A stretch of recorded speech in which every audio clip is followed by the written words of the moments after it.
Gracias, Pastor Bernabé. Nunca me había invitado así en tu tiempo. O sea que si es largo o corto es culpa mía, ¿no? Bueno. Al principio quería contar mi testimonio, pero bueno, de alguna u otra manera, ¿no? Había que contarlo antes para presentarme.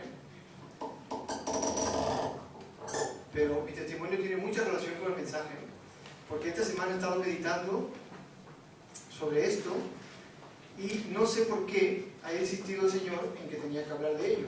Generalmente tenemos predicaciones muy lindas cuando hablamos de la gracia del Señor, de todo lo que Dios ha hecho por nosotros, de la salvación, de la vida eterna, del perdón, de la restauración, ¿no? De salir de aquella mala vida a una vida abundante, a una vida llena de amor, ¿no? Y hablar quizás de esto que voy a compartir esta mañana es muy duro, pero hay que ser obediente al Señor. Nosotros en la iglesia de Torredembarra vivimos una división. En medio de un tiempo en el que yo más bendecido estaba por el Señor. Y de repente es como quien dice, ocurre un terremoto y tú no te lo esperas, ¿no? Aquí hay una movida, pero yo ni me lo esperaba. Ni siquiera sabía por qué estaba ocurriendo. Y en mi corazón nunca hubo una preparación a un evento de tales características. Y lo único que se me vino a la mente fue preguntarle al Señor, ¿y esto por qué? Si cada uno de nosotros tiene en su interior y mora el Espíritu de Dios.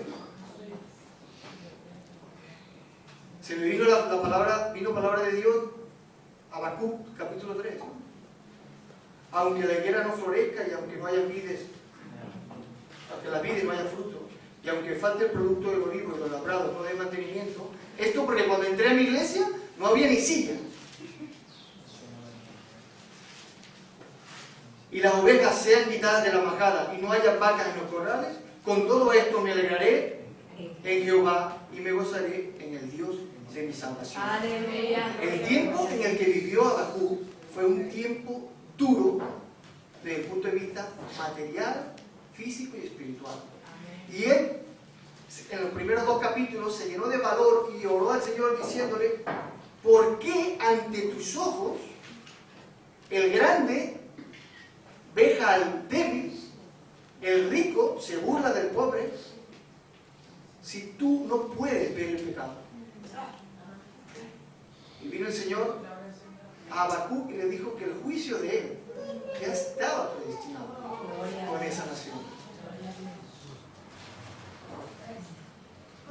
La Biblia dice que nosotros empezamos un camino y el Señor endereza nuestra vereda.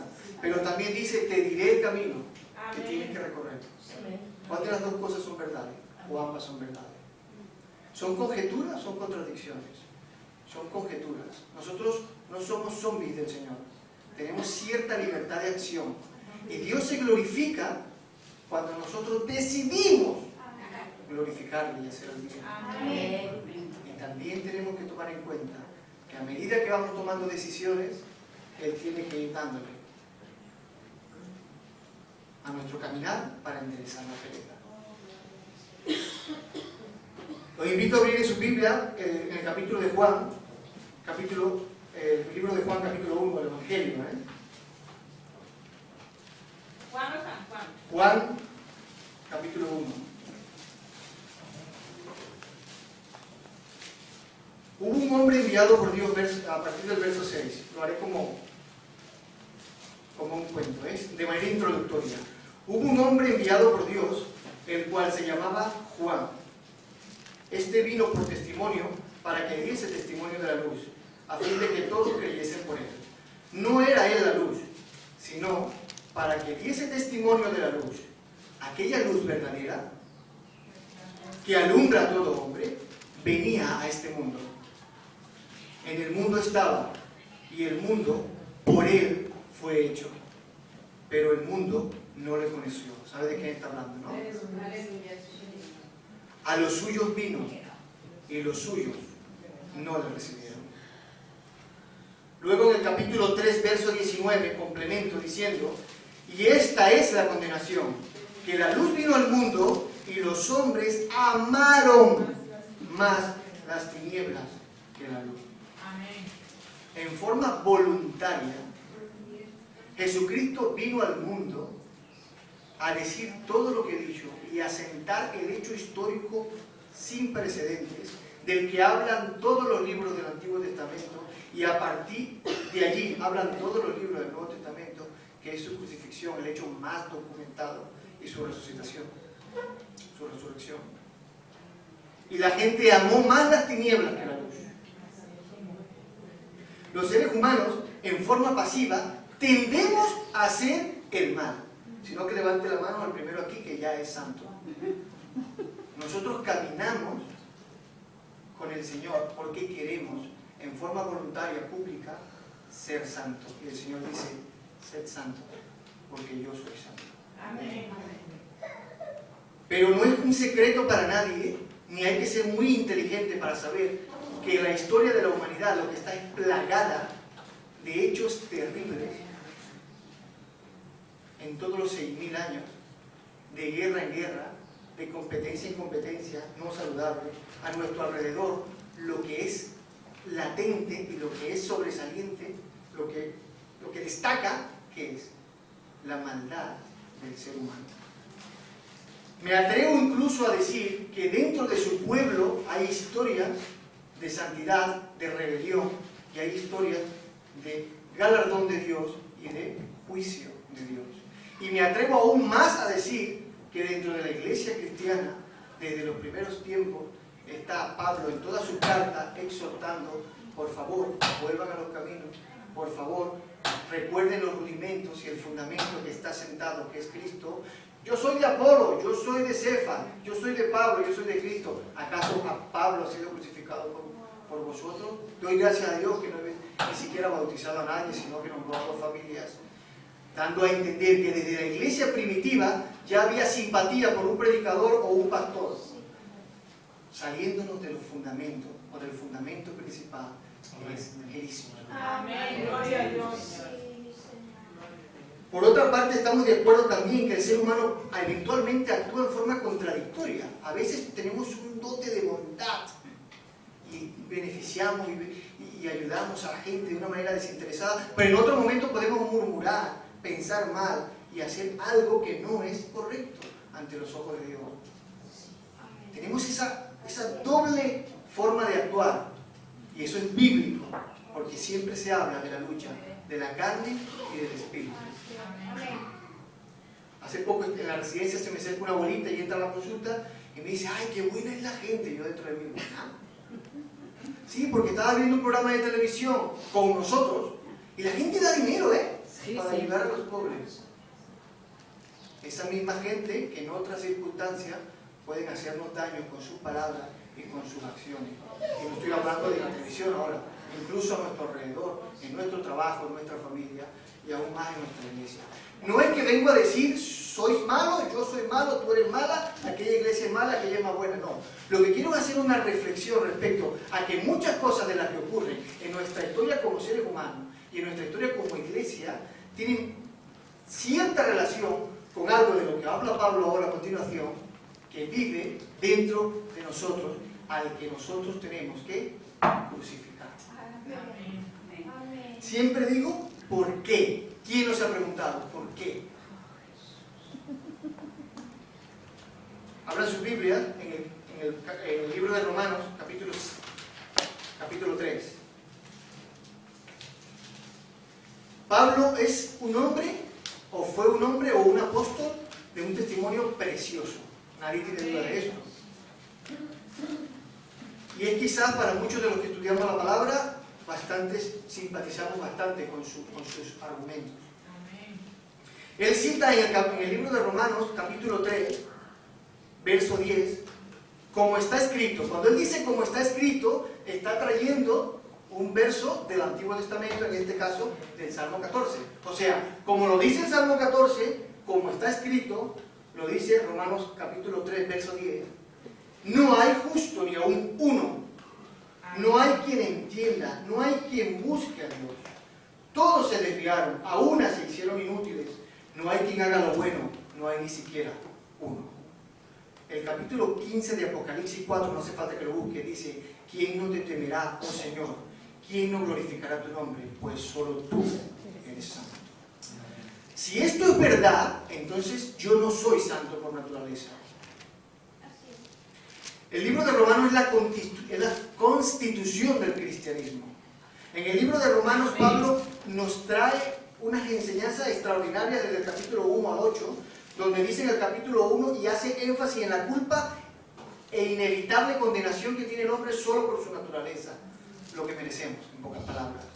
En el capítulo 2 nos habla de los beneficios y el mal uso que tiene el legalismo y la ley antigua cuando intentamos ser buenos por la fuerza y nos ponemos unos burkas y unas gringolas para no ser malos cuando Dios quiere nuestro corazón. Amén. Y obligamos a la gente y a los hermanos, dice uno de los proverbios, que abominable es para Dios el que habla mal del hermano y no el que está descotado. Yo siempre pongo este ejemplo porque me llama bastante la atención y me gusta, porque separa la iglesia legalista de la iglesia libre. Cuando entra una hermana un poco descotada por primera vez a la iglesia pentecostal, de pura cepa y de hueso rojo, y viene otra hermana y dice: uy, qué descotada está. Pecadora, Señor te reprenda. Pero la palabra dice que más abominable es el que piensa de la hermana descotada que la hermana descotada, ¿lo sabía?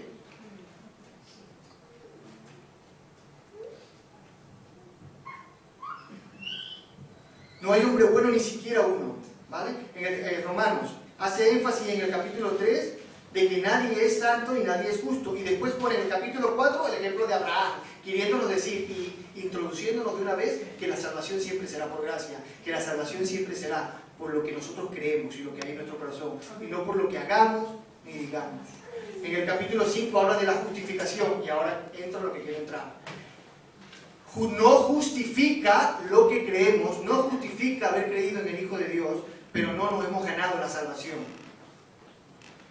Habla el capítulo 6 de un proceso de santificación.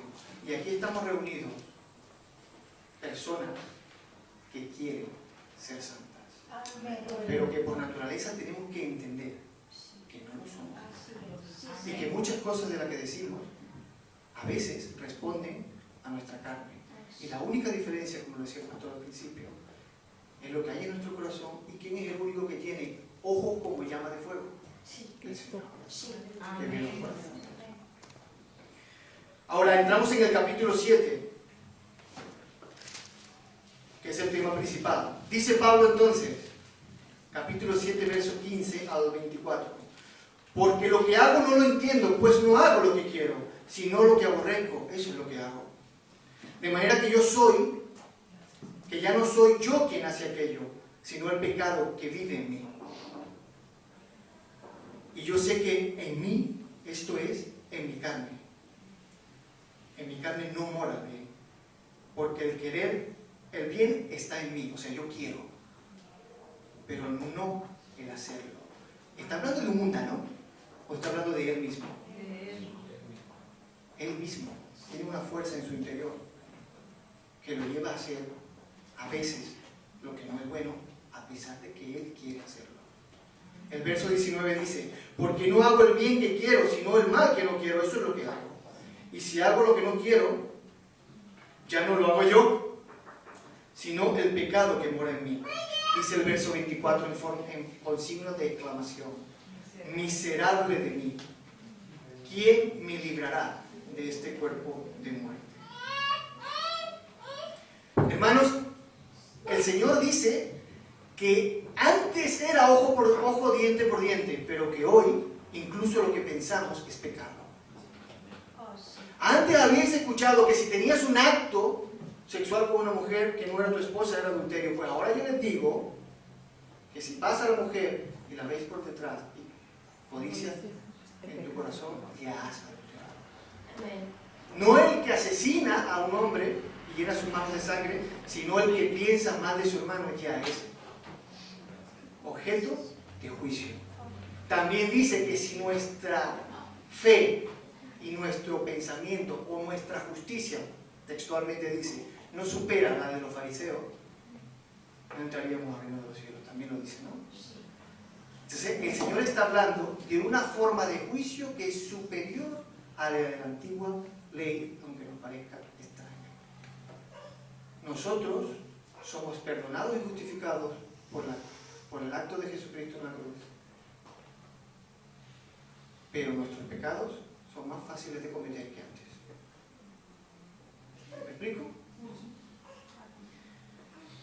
Dentro de nosotros, desde que nacemos, existe una fuerza que supera nuestro razonamiento, porque la ciencia ha intentado explicar, ya no hablo de religión, ahora hablo de ciencia, ha intentado explicar qué es lo que ocurre en el ser humano y por qué se comporta así y por qué durante toda la historia hace lo que hace. La Biblia lo llama pecado, y el pecado es la causa de todas nuestras desgracias. Y me voy más a la parte médica, el pecado es la culpa incluso, tiene la culpa incluso de nuestras enfermedades. La ciencia las diferentes ciencias han intentado explicar este fenómeno, y la psicología lo llama el medio ambiente, o sea, eso que lo que tú viste cuando eras niño, entonces, como tú eras niño y tu papá fue de una manera u otra, eso ha impactado tu psicología y entonces ahora tú eres malo. Mentira. Los hijos de una madre son como los dedos de la mano. Vienen de la misma mano y todos son diferentes. Yo conozco familias de hijos extraordinarios y de hijos que dejan mucho que desear.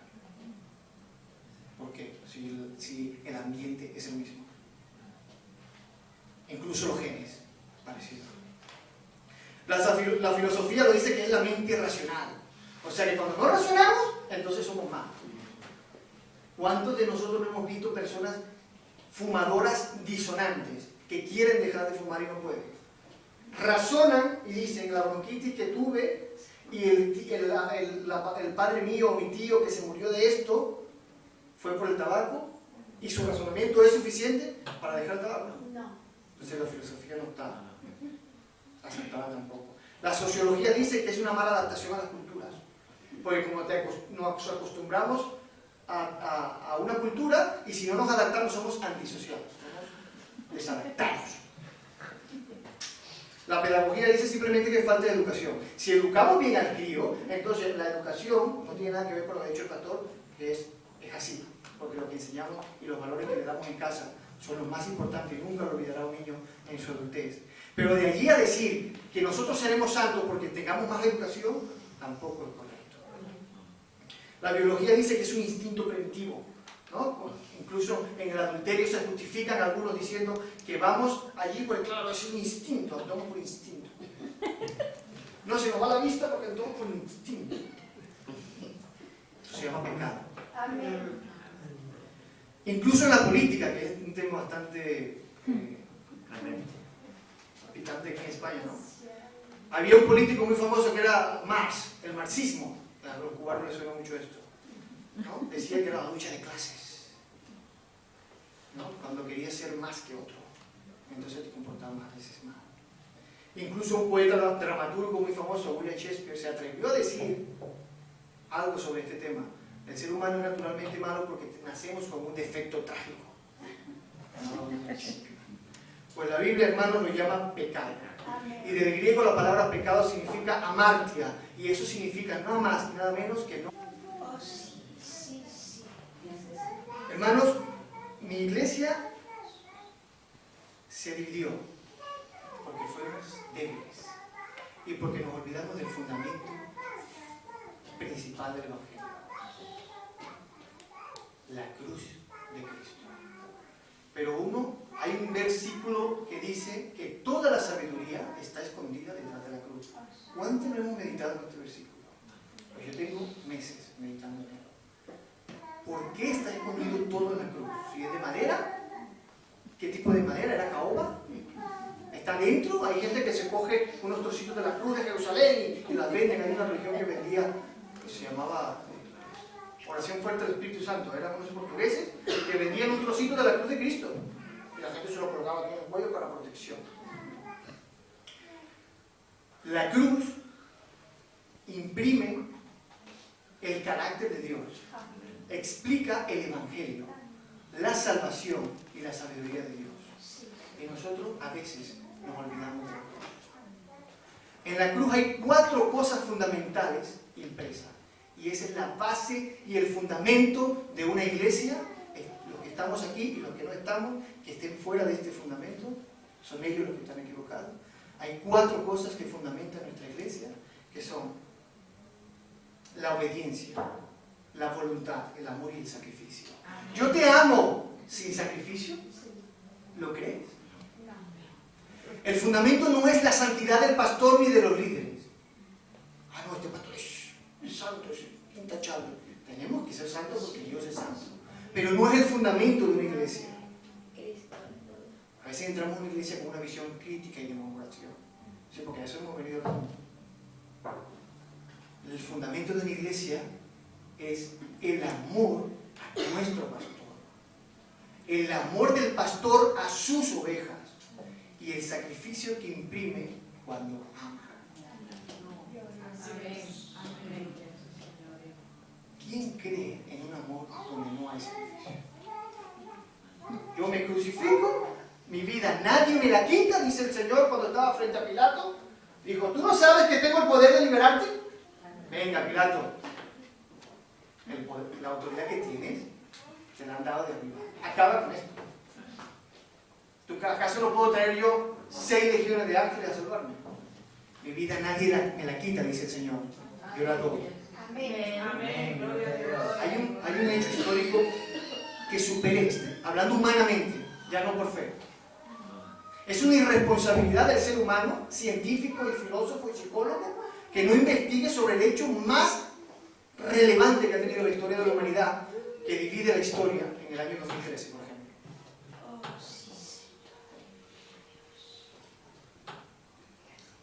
No, es que no, mi casa es casa de oración. Cuando entramos a aquel día oscuro, mi hermano, yo lo quiero mucho, yo lo llamo los ortodoxos, los que no están con nosotros. Y le llamo vallavesiano, pero no en forma ofensiva. O sea, ortodoxo porque a mí me quedó grabado aquella imagen cuando estábamos en aquel día, aquel culto, que decía, mi casa es casa de oración. Y era sugestiva ese versículo de la división, porque no querían que fuera más de otra cosa que no fuera de oración. Entonces, como se daba clase a niños, como se hacía Spice, como se daban películas y como se hacían comidas sociales y compartires, entonces su casa le ha dejado de ser de oración. Y aquí es la frase bíblica donde dice el Señor, yo no vine a buscar sanos ni justos, sino a enfermos. No era relevante en ese momento. Es una conjetura, una contradicción. ¿Quién es más sabio? ¿Acaso David era el más sabio de todos los hijos de Israel para ser el rey de Israel en ese tiempo? Que el apóstol fue a buscar uno por uno. No, este es el más fuerte y el más grande. Este es el rey de Israel. Digo, no está ahí.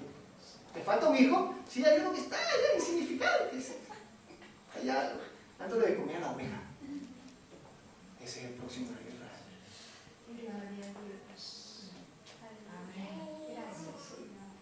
Nos olvidamos del amor.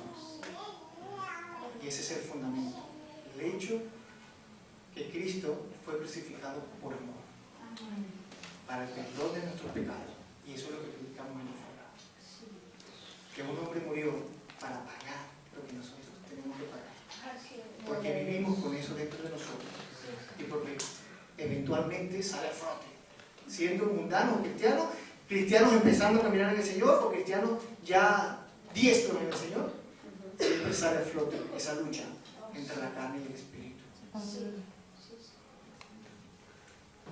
Colosenses capítulo 2, verso 2 dice, para que sean consolados sus corazones en esta mañana, unidos en el amor, hasta alcanzar toda la riqueza del pleno entendimiento, a fin de conocer el misterio de Dios Padre y de Cristo. Es misterioso. ¿Por qué? Consuelen vuestros corazones, unidos en el amor, a fin de conocer el misterio de Dios Padre y Cristo, en quien están escondidos todos los tesoros de la sabiduría y del conocimiento. Aquí no venga ningún teólogo a decirme que una iglesia hace lo correcto o lo incorrecto. Ningún teólogo, porque Jesús dejó bien claro cuando estuvo en la tierra qué opinaba de los religiosos perfeccionistas. Y al principio del culto leímos una parábola que hablaba del que se justificaba y el que creía que era santo, ¿no? Soy sepulcro, les dijo, puliditos y limpiecitos por dentro, de caoba brillante y barniz, y por dentro estáis llenos de huesos podridos. ¿Lo dijo el Señor? Amén. ¿Tú que dices que no robas, robas? ¿Tú que dices que no adulteres, adulteras? Por culpa vuestra se blasfemará entre los gentiles el verdadero camino de la fe. Gloria a Dios. ¿Cómo librarme de este pecado de muerte? Y así entramos en el final del mensaje. ¿Cómo nos libramos de este cuerpo de muerte? ¿Cómo podemos contribuir en nuestra propia vida primeramente y luego traer esa bendición a nuestros hermanos como líderes y como apóstoles? Jesús dijo en el capítulo 8 de Juan, del Evangelio de Juan, dijo entonces Jesús a los judíos que habían creído en él: si vosotros permanecéis en mi palabra, seréis verdaderamente mis discípulos y conoceréis la verdad. Y entonces la verdad os hará libres. Aleluya. Romanos 8:11, si quieren lo busquen. Romanos 8:11. Y si el espíritu de aquel que levantó de los muertos a Jesús mora en vosotros, el que levantó de los muertos a Cristo Jesús vivificará también vuestros cuerpos mortales y pecaminosos. Porque el espíritu mora en vosotros. ¿Alguna vez habéis escuchado de la triple unción? Que el Espíritu Santo puede estar en nosotros, sobre nosotros y con nosotros. Eso es doctrina, no hablaremos de doctrina. Pero ¿cómo puede ser que antes de que todo espíritu cayera sobre toda carne, como prometió el profeta Joel, y lo confirma después Pedro en el aposento alto, que Dios dice que todo su espíritu será derramado sobre toda carne? ¿Cómo puede ser que la Biblia dice que Sansón, vino el Espíritu Santo sobre él y destruyó aquel edificio para hundir con él a aquellos pecadores? Si todavía ¿no? Había un derramamiento puntual del Espíritu Santo en hombres de Dios. Pero hoy Pablo dice en Efesios que si habéis creído en Jesucristo, que es vuestro Salvador, y que públicamente, si así lo cree en su corazón y así lo has confesado en tu boca, entonces fuisteis sellados. Amén. Gloria a Dios. Y no habla de lengua todavía en ese momento. Fuisteis sellados con el Espíritu de la promesa, y esas son las arras de nuestra salvación. ¿Sabes lo que es las arras? Un contrato, ¿no? Jesús dijo: cuando vuelva, Juan 14, los arrebataré a mí mismo, porque hay algo dentro de nosotros que es de Él. Los ángeles, cuando vayan a cosechar y meter la hoz, sabrán quién es quién aquí. ¿Por el DNI? Por algo que hay dentro de nosotros. Los espíritus demoníacos saben quiénes somos. ¿Por el DNI? ¿Por nuestra nacionalidad, nuestro color de piel? Porque hay algo que vive dentro de nosotros. ¿Quién no se acuerda de ese primer amor? Y después de ese primer amor, cuando el Espíritu Santo nos sella, dice la palabra que incluso hay manifestaciones como hablar en lengua, por ejemplo.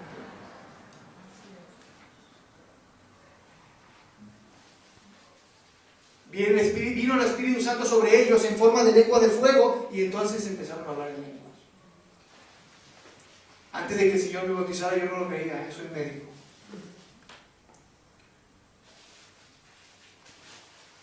Y tuve que tener una liberación de mi ciencia en la cabeza para poder aceptar el Espíritu del Señor. Gloria a Dios. Es que no es posible. Y cuando mi esposa se desvaneció ante la presencia de Dios, qué histeria. Siendo cristiana, que las mujeres son muy histéricas, muy emotivas, hasta que el Señor estiró de un lado para otro.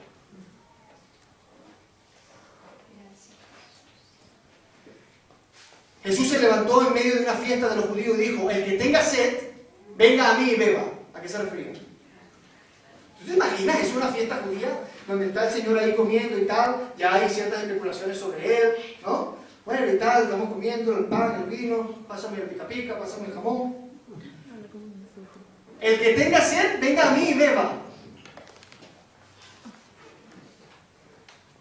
Se refería al Espíritu Santo. Y la sed es algo que saciamos ahora y que después volvemos a tener. Pero si tenemos el sello, ¿Cómo puede ser que si no? Entonces, los pentecostales unitarios dicen que si no has hablado en lengua no tienes al Espíritu Santo. Entonces me quiero este versículo. A veces se nos hincha el cerebro en coger una frase bíblica para hacer una denominación. Y el enemigo ha hecho como un bisturí lo que ha querido con el pueblo de Dios, porque nos olvidamos del fundamento.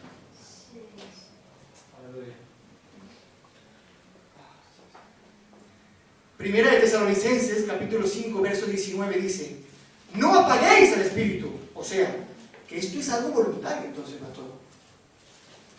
No embriaguéis con vino, sino sed antes llenos del Espíritu Santo. O sea, no apaguéis el Espíritu. O sea, es voluntario. Hay algo voluntario. Sí que hay soberanía de Dios. Sí que Dios se derrama incluso con la familia de aquel general, ¿cómo se llamaba? Cornelio.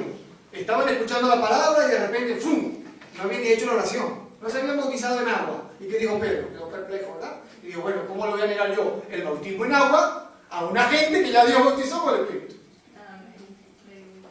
No seas soberbio, hermano. Dios tiene una forma de trabajar y de actuar. Y a veces nosotros los seres humanos hacemos cosas que, bueno, Dios enderezará nuestras veredas en el camino. Cuando faltaba un apóstol, aquel día, Hechos capítulo 1, dijeron, bueno, vamos a coger a dos aquí, los más santos aquí, o los más, no santos, los más consecuentes con la iglesia. ¿A quién cogieron? A Matías y a quien apodado el justo, ¿no? Tim Marín de dos piringueros así. La palabra dice suerte. Puede ser el dedo, puede ser la moneda, que sé yo, suerte. Pedro hace esto, ¿no? Vale, te bendecimos, te oramos y te mandamos. Está bien, no pasa nada. Pero Dios tenía preparada otra cosa. A Pablo. Matías no lo escuchaba hablar más que una palabra. No estoy diciendo que esté mal, ¿eh?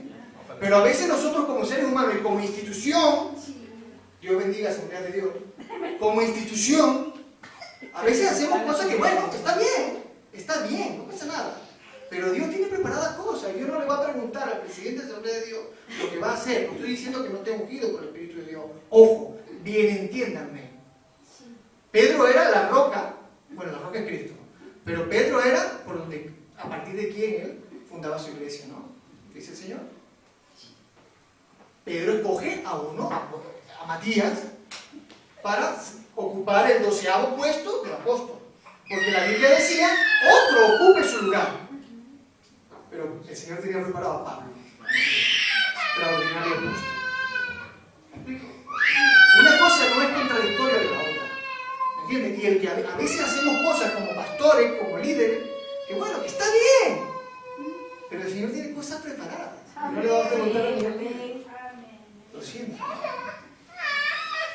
Mi hermano se fue con el otro grupo. Mi hermano fue mi discípulo, mi hijo espiritual. ¿Se usa esa frase aquí también? Sí.